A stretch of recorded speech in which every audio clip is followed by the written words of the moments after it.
Pas humbjes minimale ndaj Turqisë në Prishtinë, e cila I dha fund ëndrrës për kualifikim në Kupën e Botës, sulmuesi I Kosovës, Vedat Muriqi, ka reaguar me emocione të përziera, zhgënjim për rezultatin, por edhe krenari për rrugtimin e ekipit.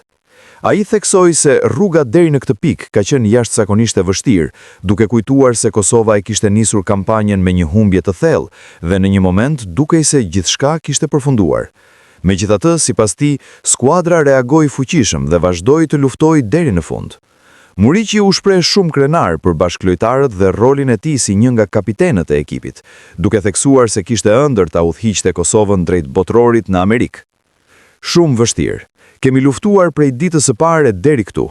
E nisëm kampanjen me humbje të thellë dhe menduam se nuk ka kthim, por vazhduam mirë. Unë jam shumë krenar me bashkëlojtarët e mi. Jam shumë krenar që jam ndër kapitenët. Do të kisha dëshirë ta udhëheq ekipin në Amerikë, por fati nuk e deshi. Unë nuk e dija do të jem, por Kosova do të kualifikohet në një kampionat të madh. Kemi pasur shumë raste, më dhimbë se gjithë ekipi, gjithë shteti, gjithë kjo përkrahje, ka deklaruar Muriqi. Kryetari I Federatës së Futbollit të Kosovës, Agim Ademi, ka reaguar me njëherë pas humbjes 1-0 ndaj Turqisë në finale të play-offit për Kupën e Botës 2026, duke theksuar krenarin për skuadrën dhe për kushtimin e lojtarëve. Kosova bëri një kampanjë të jashtëzakonshme, duke arritur vetëm një hap larg. Jo çdo mbrëmje sjell rezultatin që e dëshirojmë, por çdo sfidë na bën më të fortë. Sonte, djemt tanë dhan maksimumin në fush, me krenari dhe përkushtim për fanellën që përfaqëson një popull të tërë.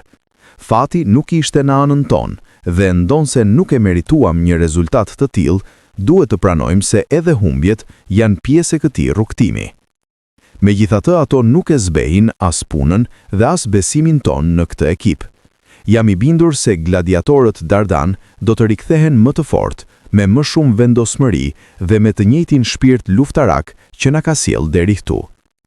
Faleminderit tifozëve Dardanët, të gjithë qytetarëve të Republikës së Kosovës, si dhe vëllezërve tanë nga Shqipëria, Maqedonia e Veriut, Mali I Zi e Lugina e Preshevës, por edhe bashkëdhetarëve tanë kudo që jetojnë e veprojnë, për mbështetjen e pandalur. Kjo humbje dhemb, por qëndroj me kokën lart për gjithçka që kemi arritur. E ardhmja do të na sjellë shumë gëzime të tjera. Bashk vazhdojnë përpara, shkruan Ademi në rrjetet sociale. Kombëtarja e Kosovës ka pësuar humbje me rezultat 1-0 në shtëpi ndaj Turqisë, në finale të play-offit për kualifikim në Kupën e Botës. Dardanët ishin shumë të mirë në këtë pjesë, duke dominuar kundërshtarin dhe duke mos lejuar shumë hapësira për të rrezikuar portën e Aro Muriç. Shenjat e para në këtë ndeshje, Kosova I dha në minutën e 21, ku pas një aksioni të bukur topi I dhuruar në zonë nga Veldin Hoxha u bllokua nga mbrojtësi turq.